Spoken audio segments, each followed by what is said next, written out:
Hey, what's going on, guys? It's your boy the Real Weep, and we are back with another video. And today I will be talking about Water 7 and just be giving a quick and brief summary of Water 7 without leaving any good detail. And as always, if you have not seen this arc yet or have not read until this arc, I suggest you go read or watch One Piece until you make it to the Water 7 arc, so everything that I am explaining makes complete sense. And as always, guys, be sure to hit that like button and subscribe button down below. It would mean quite a lot to me and it would help extend this channel. Now let's get into this.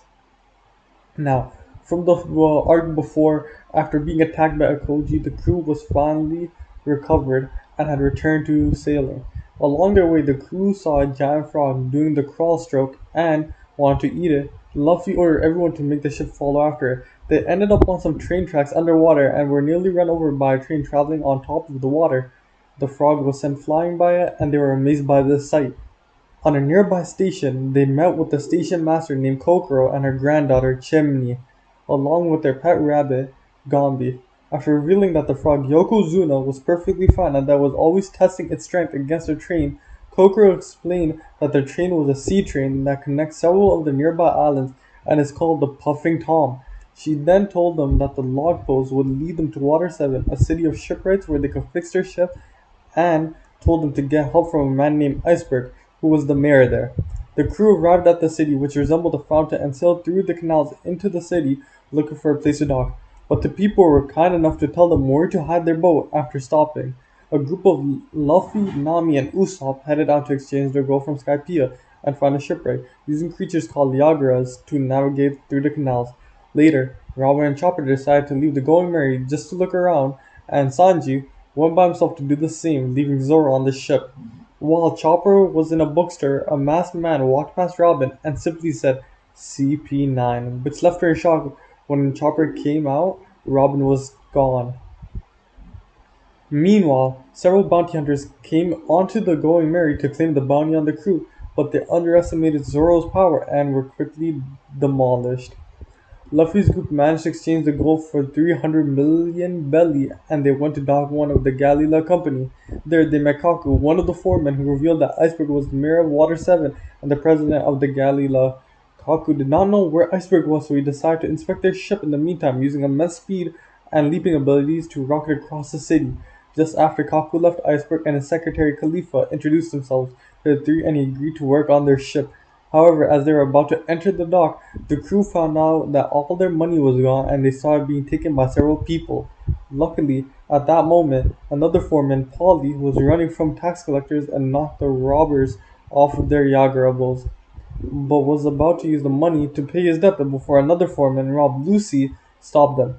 Iceberg revealed that the thieves and the men who attacked Zoro on the ship earlier were known as the Frankie family, a gang of dismantlers that bounty hunt and steal on the side, and were led by a powerful man named Frankie. Meanwhile, Sanji saw Robin with the masked man from before, but when they turned the corner, he found out that they were gone. He later met up with Chopper and they started looking for Robin together. Meanwhile, in Dock 1, while Usopp was separated from the group, he was attacked by the Frankie family and the 200 million belly had been taken from him. Kaku then returned from his inspection of the ship and revealed a startling fact. The Going Merry was impossible to fix, since the keel was broken underneath the ship. Trying to fix it would be no different from making a new ship entirely. Though Luffy complained about this, Iceberg told him to think about it for a while. The empty suitcases containing the money Usopp carried were found, and they concluded the Frankie family was the cause.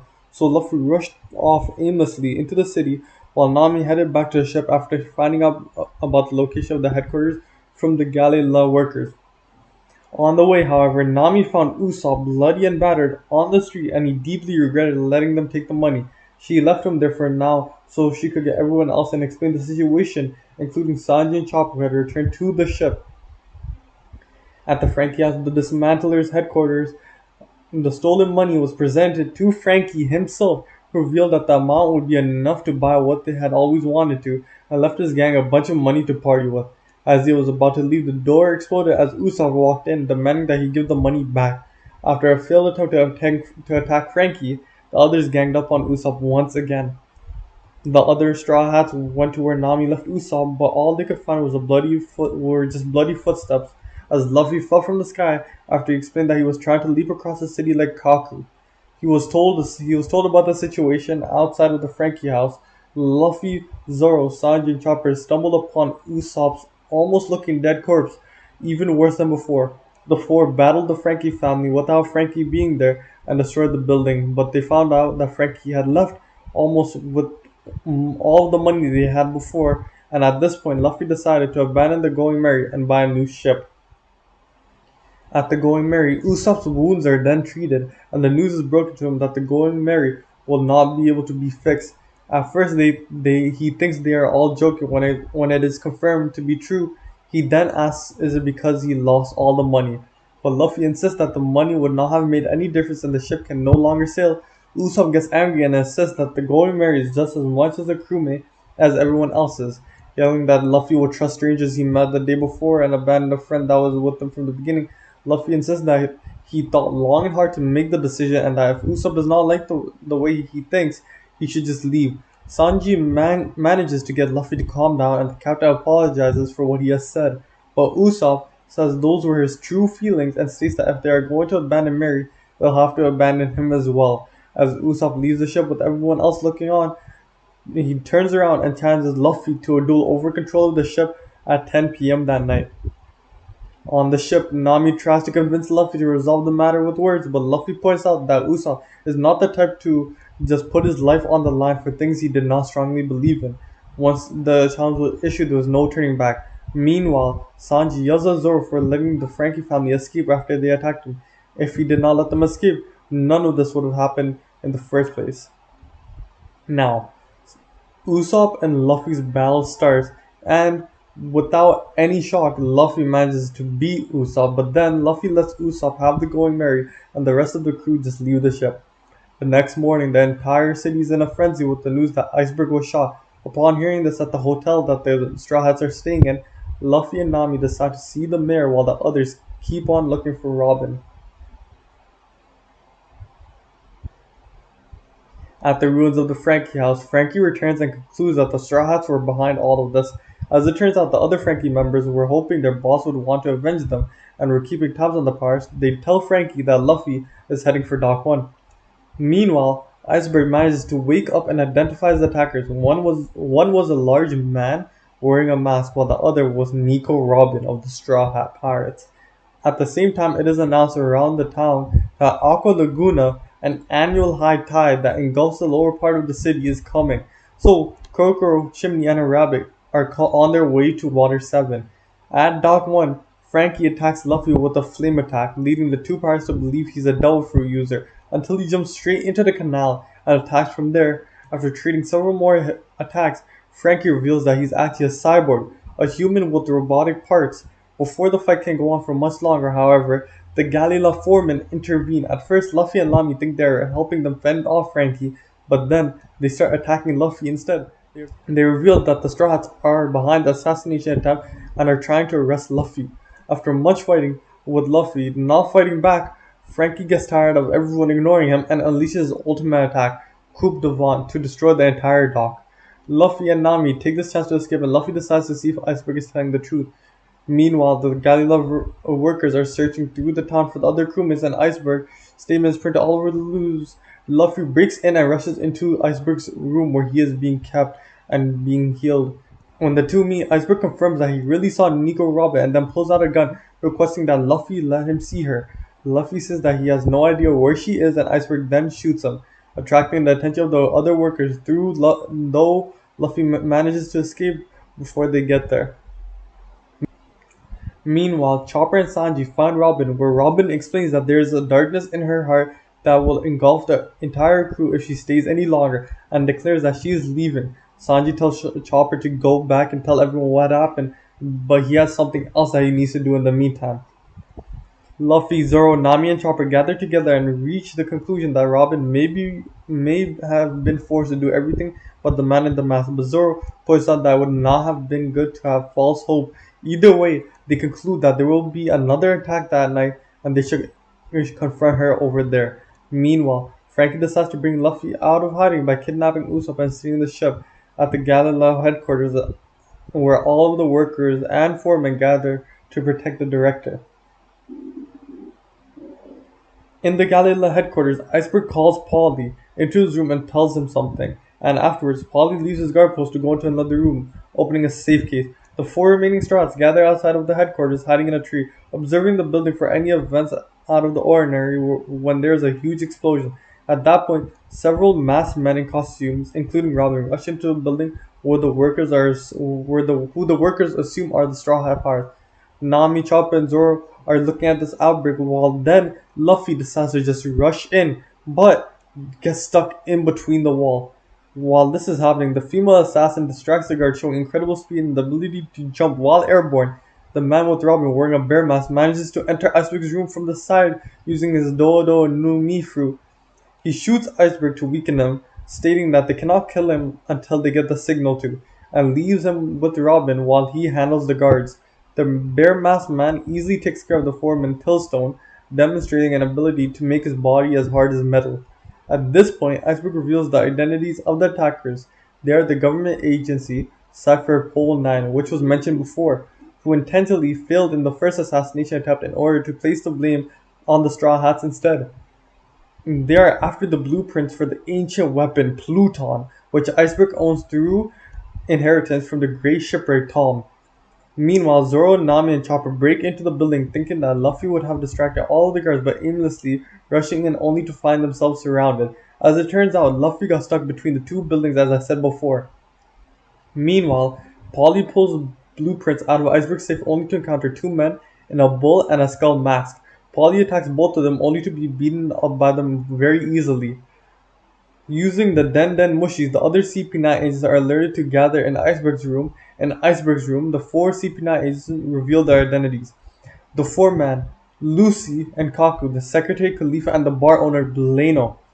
They were all secretly working under Iceberg, but they were all a part of the CP9 agents. At this time, however, Luffy manages to get free and breaks into the room only to be caught off guard by the powers of the CP9, which include the ability to fire an air blade from their legs. Luffy and Polly are pinned to the ground, but after talking for a bit, Luffy manages to squeeze himself out and release Polly. Meanwhile, Zoro fends off the shipwrights using the back of his swords, and he, along with Nami and Chopper, make their way upstairs. Iceberg then refuses to cooperate with the CP9, so Lucy, who as it turns out can speak normally without that stupid bird, asks Kaku to check Iceberg's pulse to gauge his reaction to his theory. Lucy gives his theory as to what happened to the Pluton blueprint. It was assumed that Iceberg was the last apprentice of the shipwright Tom and inherited the blueprints as a result, since reports said that his other apprentice, Clutty Flam, died when he was run over by the sea train. However, Clutty Flam is not actually dead though. He continues to live in the city to this very day under the name Frankie. When he hears this, Iceberg's pulse greatly quickens and Lucy concludes that he was right all along. Just as CP9 are about to leave to go after Frankie and find the blueprints, Luffy, Polly, Zoro, and Chopper, and Nami as well, break into the room. When Polly finds out about the situation, he attacks Lucy only to be beaten up once again very easily. Lucy reveals that all the CP9 agents are capable of using Rukushiki, the sixth martial arts technique, to put them beyond any other human. The Straw Hats try to talk to Robin, but she leaves stating that there's a wish she cannot accomplish, so let them there. As it turns out, the CP9 had set a firebomb in the building to go off soon. But before that, Lucy decides to show off his devil fruit power, the Neko Neko no Mi fruit, which makes him turn into a model of a leopard. Luffy and Zoro both attack him at the same time, only to be thrown across the island, and the building is engulfed in flames, with Iceberg and Polly tied up with one another unconscious. Nami is thrown outside, and Chopper buried under the rubble inside of the burning building. At this point, the four CP9 agents leave and come across several Frankie members who are yelling all around town, claiming that they have Usopp and the ship captive, and that Luffy has to go to the workplace under the bridge if he wants to see them again. Lucy beats them up once again and finds the exact location, and the agents head for Frankie's hiding place. Meanwhile, at Frankie's hideout, Usopp continues to fix the ship while Frankie and his assistants, the Square Sisters, cry from his story. When Frankie asks what Usopp plans on doing once he fixes his ship, he replies that he's going back to the Zero Village in East Blue after adventuring for a bit longer. Frankie tells him that he cannot let him do that, says the ship will not even reach the next island, nonetheless go back to East Blue if he wants to go, and suggests letting him dismantle it. And after arguing a lot, Frankie throws Usopp into the water under the ship so he can see for himself that the ship is too damaged to go anywhere. Even after resurfacing, Usopp continues fixing the ship and reveals that he already knows the ship was doomed. He tells them that in Skypiea, the night after the ship was heavily damaged by the priest Shohura, Usopp saw a strange figure in the fog fixing it, telling Usopp, "Don't worry, I'll carry everyone a little longer." The next day, though crudely done, the ship was fixed and back in its original form without the upgrades made by the Tsuruyama Alliance. Not only was it odd that someone would be there to help them, but that they would know what the ship originally looked like, which led Usopp into thinking that the figure was the Going Merry's soul. Frankie confirms the suspicion, telling Usopp about the Collaboratorman, a ship spirit that appears to warn and even save crew members when their ship is near destruction and only appears if the ship loves the crew it carries. Now, while they're talking about this and before the discussion can go on for much longer, the four CP9 members break in, knocking out the Square sisters. Frankie recognizes them as being from the Galley-La Company and attacks them, asking them what they think they are doing there. Lucy then reveals to him that they are from the government and they know he is really Clutty Flam. After claiming that they killed Iceberg, the cyborg is then knocked through a wall, revealing a dusty workshop, the place where Tom workers are used to operate.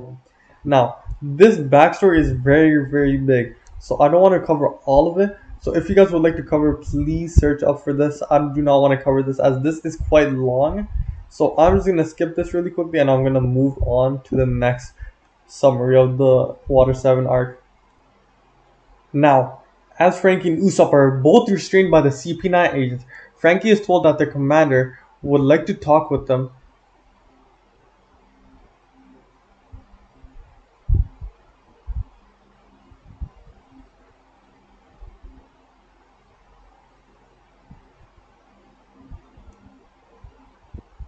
Now, there's also a hidden past about Frankie and when he used to work with Iceberg and his mentor, Tom. But I will not be recovering that as that will take up too much space in this video. So I suggest you can either search up about this backstory or you could find a video about it on YouTube. It's not that much of a big backstory that you guys need to know. So I'm just going to move on with what happens afterwards.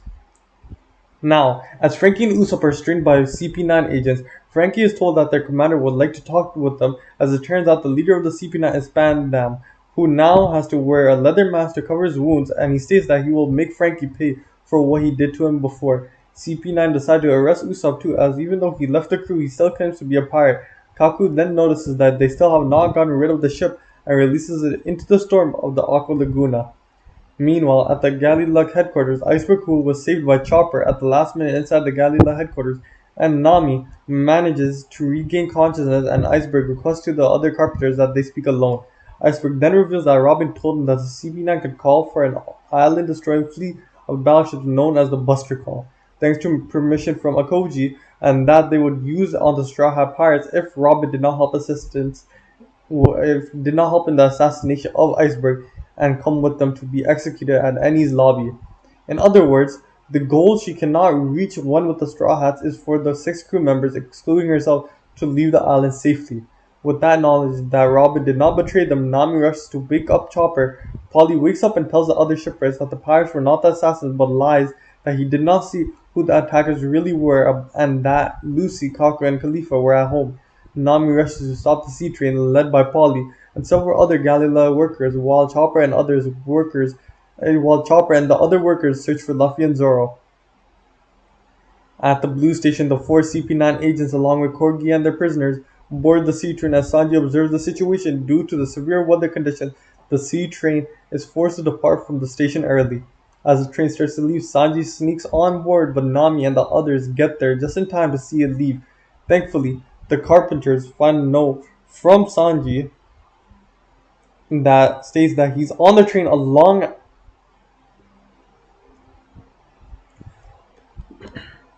at the Blue Station. The 4 CP9 agents, along with Kogi and the prisoners, board the sea train, and Sanji observes the situation. Due to severe weather conditions, the sea train is forced to depart from the station early. As the train starts to leave, Sanji sneaks on board, but Nami and the others get there just in time to see it leave. Thankfully, the carpenters find a note from Sanji that states that he's on the train along with the baby Den Den Mushi, so they can contact each other once he finds a Den Den Mushi on the train. Thus, Nami switches her priorities to finding a ship to chase after them, but Polly says it would be crazy to use a ship during Aqua Laguna. During this, Kokoro watches the ocean, noting that the distance the water has been drawn back to the shore shows how strong this following waves will be during the Aqua Laguna. This year, the water draws back an abnormally large distance, giving the appearance of the ocean drying up. At this point, Chimney notices something in the back alley, and as Nami approaches them, she points out that Luffy is stuck between two of the buildings. Meanwhile, Chopper looks at the back alley too and sees Zoro stuck in a chimney. How did he get there? Who knows? Both Nami and Chopper hop across the building to where each respective crewmate is, while Chopper tries to pull Zoro out of the chimney. Handing Zoro his sword upon request, Nami yells to Luffy that Robin gave up her life so that they could escape the government's wrath. Luffy then pushes the buildings he was stuck between apart, and Zoro slices in half the building whose chimney he was stuck in. Just as the first wave of Aqua Laguna crashes towards them, they just barely manage to escape to reach higher ground, only to underestimate the strength of the waves and are engulfed. Thankfully, Polly was close by and manages to pull them up, but it is still not over as they have to quickly reach even higher ground before they are caught again. They succeed and the two crewmates are told about the situation. Meanwhile, on the Puffing Tom, Sanji tries to decide the best course of action where he is found by an agent. He kicks the agent through the car, drawing the attention of everyone there. One of them suggests alerting CP9, but the CP6 agent, Jerry, a very tall man that needs to bend over to fit in the car, says that there's no need to do that. He tries to fight Sanji only to be beaten without any effort. Now, in that car where the CP9 is staying, Corby explains that in the fifth car is the Marine Captain T-Bone, in the fourth wands of CP7, and finally the third, the newest member of the CP9, Nero. So there are 5 cars in total. Sanji then decides to get Usopp and Frankie and untie them.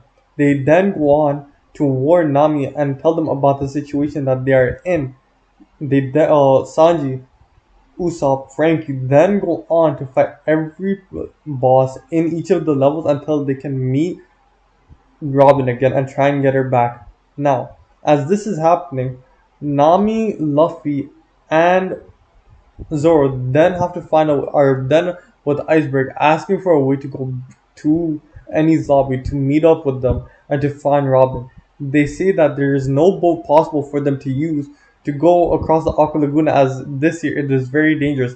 Then Kokoro comes to them saying that there is actually another version of the Puffing Tom that was used a long time ago but wasn't fully done. So they decide to use that while they are on the ship. The other Frankie members are on the ship as well, so they want to go on the ship because they also want to save their brother Frankie.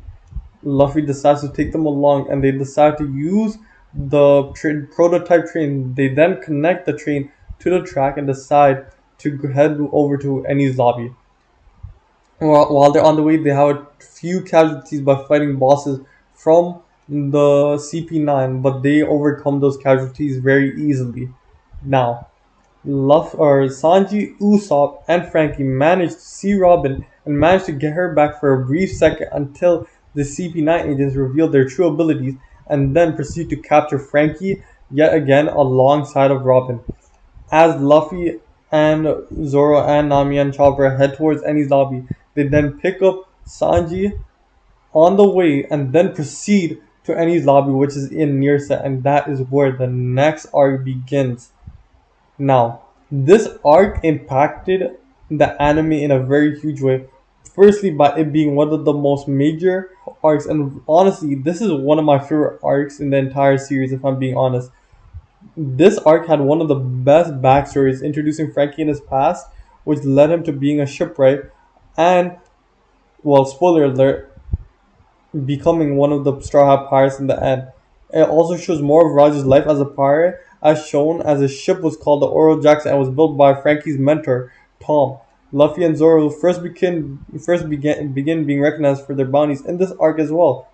More of the world government's secret actions are also revealed, such as the underhanded methods of willing to do anything for what they want, such as in Frankie's password show, how Spanum and other government agents were fine with framing him, Iceberg, and Tom. for no reason at all. It also goes to show that they would go through any amount of casualties just to claim the ancient weapon Pluton, which was first mentioned by Crocodile in Alabasta. And this arc is one of the best, and it sets up the next arc after this, Ennis Lobbies, which I will be covering soon, and that lobby as well is very, very unique. This was my summary of Water 7. I hope you guys did enjoy. If you did enjoy, please hit that like button down below and please subscribe. It would mean a lot to me. Thank you guys for watching. I will see you guys in the next video. Peace.